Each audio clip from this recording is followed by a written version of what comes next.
जब पूरा देश चांद पर तिरंगा फहराने का सपना देख रहा था, तब चंद्रयान 2 चांद से सिर्फ 2.1 किलोमीटर दूर रह गया। पूरे देश को झटका लगा, लेकिन इसरो के वैज्ञानिकों ने हार नहीं मानी। आज मैं सुनाने जा रहा हूं स्पेस जेन, चंद्रयान की प्रेरणादायक कहानी। कैसे एक नाकामी से सीखकर भारत ने पूरी दुनिया को दिखा दिया कि हम किसी से कम नहीं।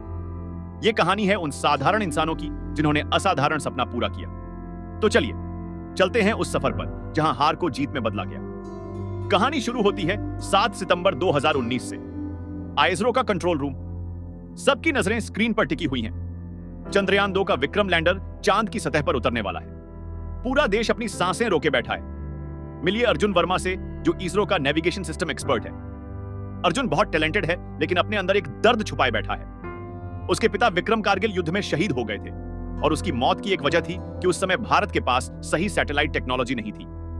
अर्जुन ने तभी कसम खाई थी कि वो एक वैज्ञानिक बनेगा और भारत को अंतरिक्ष में आत्मनिर्भर बनाएगा। और यह मिशन उसके लिए बहुत खास है, क्योंकि लैंडर का नाम भी विक्रम है, उसके पिता के नाम पर। कंट्रोल रूम में और भी लोग हैं। यामिनी, जो इस मिशन की प्रोजेक्ट डायरेक्टर है। यामिनी एक मजबूत महिला है जो हर मुश्किल का डटकर सामना करती है। फिर है मोहंती, जो सीनियर साइंटिस्ट हैं। विक्रम लैंडर चांद की सतह के करीब आ रहा है। 15 मिनट का सबसे तनाव भरा समय। सब कुछ परफेक्ट चल रहा है। 10 किलोमीटर, 5 किलोमीटर, 3 किलोमीटर, और फिर अचानक 2.1 किलोमीटर की ऊंचाई पर सिग्नल खो जाता है। कंट्रोल रूम में सन्नाटा छा जाता है। अर्जुन अपनी स्क्रीन को घूरता है। विक्रम को ढूंढो, विक्रम कहां है? यह शब्द उसके लिए दोहरा दर्द है।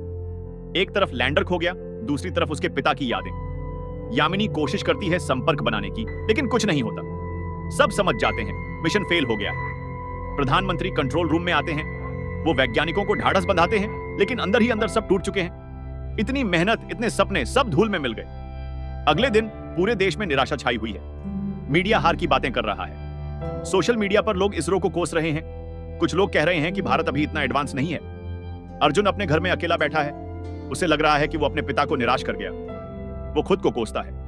अब इसरो में फेलियर एनालिसिस कमेटी बनाई जाती है। इस कमेटी का काम है पता लगाना कि आखिर गलती कहां हुई, क्यों विक्रम लैंडर ने संपर्क खो दिया।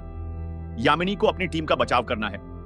मीटिंग में वो समझाती है कि उनकी टीम ने अपना 100% दिया, लेकिन कुछ टेक्निकल समस्याएं आ गईं। लेकिन अर्जुन पर सबसे ज्यादा दबाव है, क्योंकि नेविगेशन सिस्टम उसके हाथ में था।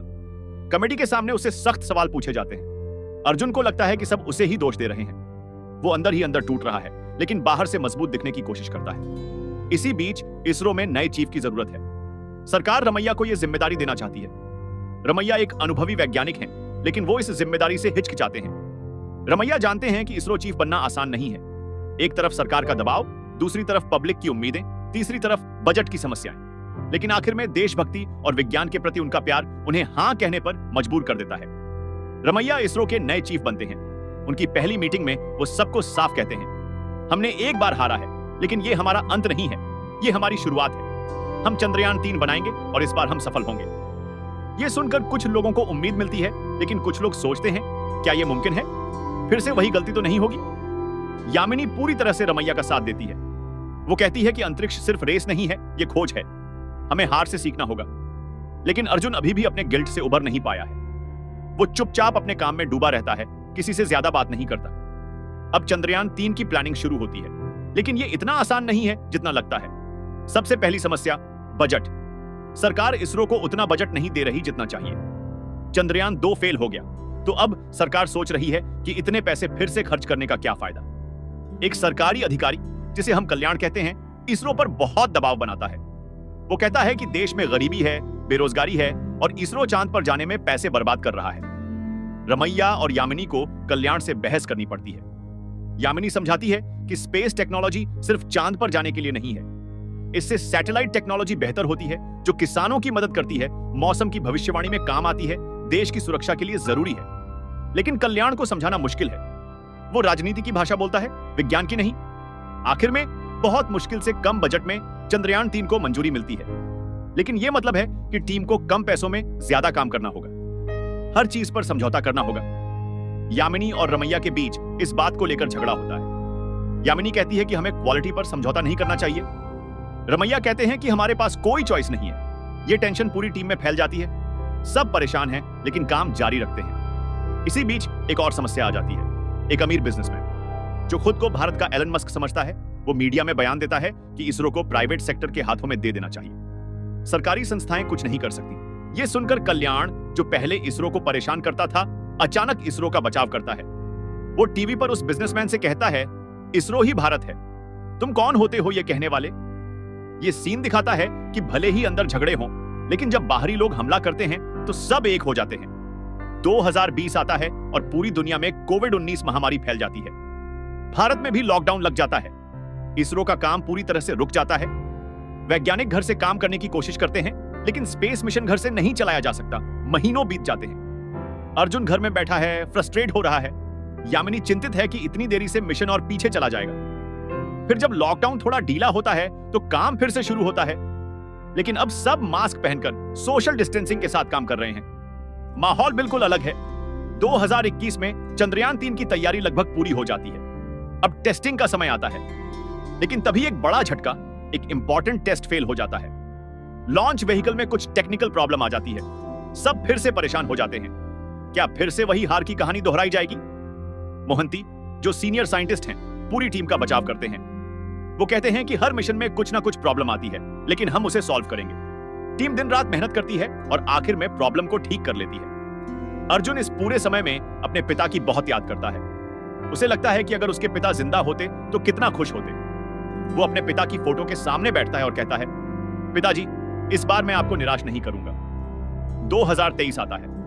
अब चंद्रयान 3 लॉन्च के लिए तैयार है, लेकिन एक नई चुनौती सामने आती है।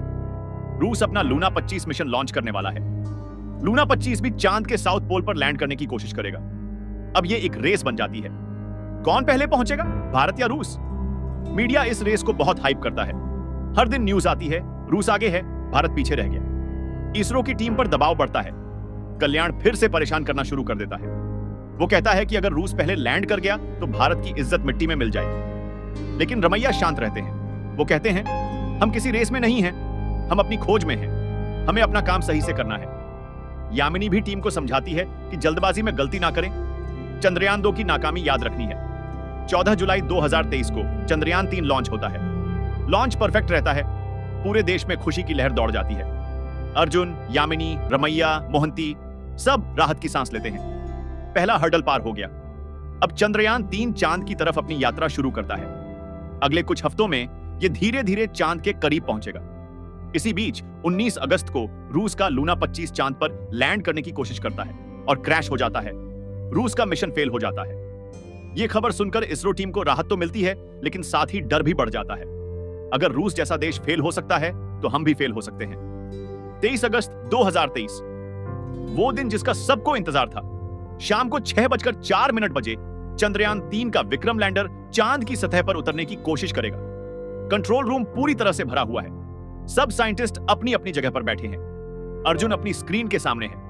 यामिनी पूरे ऑपरेशन को मॉनिटर कर रही है। रमैया शांत लेकिन तनावग्रस्त हैं। प्रधानमंत्री भी कंट्रोल रूम में मौजूद हैं।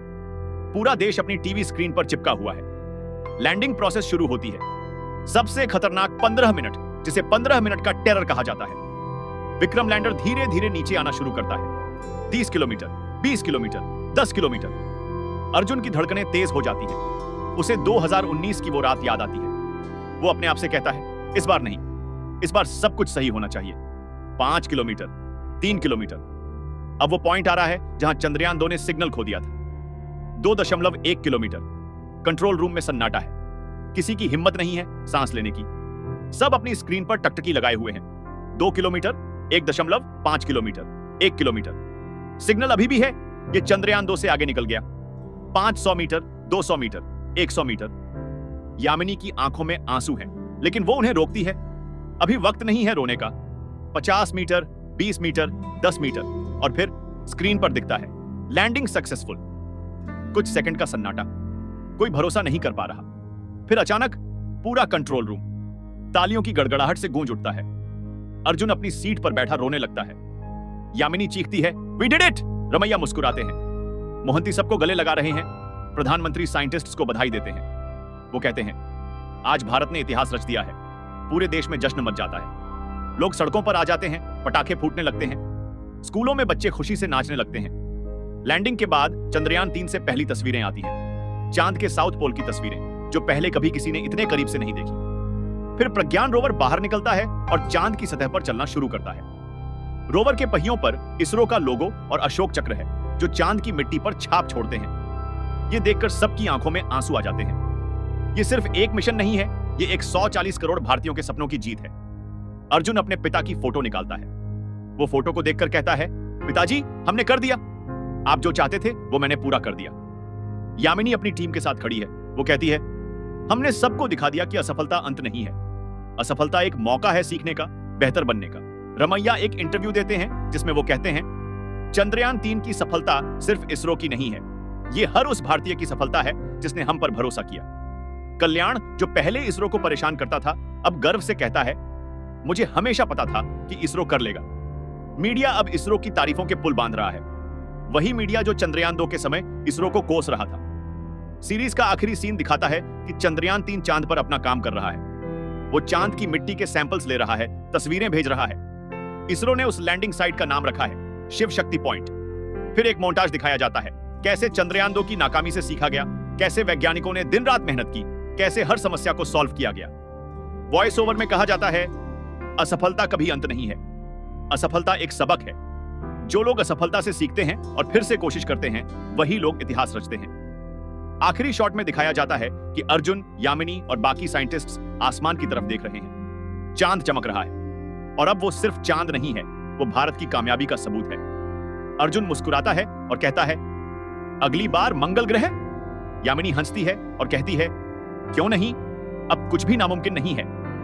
Space chain. चंद्रयान सिर्फ एक स्पेस मिशन की कहानी नहीं है, ये एक प्रेरणादायक कहानी है जो सिखाती है कि 1, हार से सीखो, हार मानो मत। चंद्रयान 2 की नाकामी ने इसरो को तोड़ा नहीं, बल्कि और मजबूत बनाया। हर गलती एक सबक है। 2, टीम वर्क की ताकत। चंद्रयान 3 की सफलता किसी एक व्यक्ति की नहीं, बल्कि पूरी टीम की मेहनत का नतीजा है। अर्जुन, यामिनी, रमैया, मोहंती सबने मिलकर इतिहास रचा। 3, सपने बड़े होने चाहिए। जब भारत अंतरिक्ष की ओर कदम बढ़ा रहा था, तब लोग कह रहे थे कि पहले गरीबी दूर करो, लेकिन इसरो ने साबित किया कि विज्ञान में निवेश देश की तरक्की के लिए जरूरी है। 4, देर से सही लेकिन जरूर। दूसरे देश पहले चांद पर पहुंच गए, लेकिन भारत ने अपनी टाइमिंग पर, अपने तरीके से और सबसे महत्वपूर्ण, सबसे कम बजट में यह मिशन पूरा किया। 5, महिलाओं की ताकत। यामिनी जैसे किरदार दिखाते हैं कि भारतीय महिलाएं विज्ञान और तकनीक के क्षेत्र में किसी से कम नहीं। असल जिंदगी में भी चंद्रयान 3 की टीम में कई महिला वैज्ञानिक थी। 6, भारत की क्षमता। यह सीरीज गर्व से दिखाती है कि भारत अब विज्ञान और तकनीक में दुनिया के टॉप देशों में शामिल है। हम सिर्फ चांद पर नहीं गए, बल्कि वहां गए जहां कोई और नहीं गया था, चांद के साउथ पोल पर। यह थी स्पेस जेन, चंद्रयान सीजन 1 की पूरी कहानी। एक ऐसी कहानी जो सिखाती है कि जब इरादे पक्के हों, मेहनत सच्ची हो और टीम एकजुट हो, तो चांद पर तिरंगा फहराना भी मुमकिन है। जय हिंद, जय विज्ञान।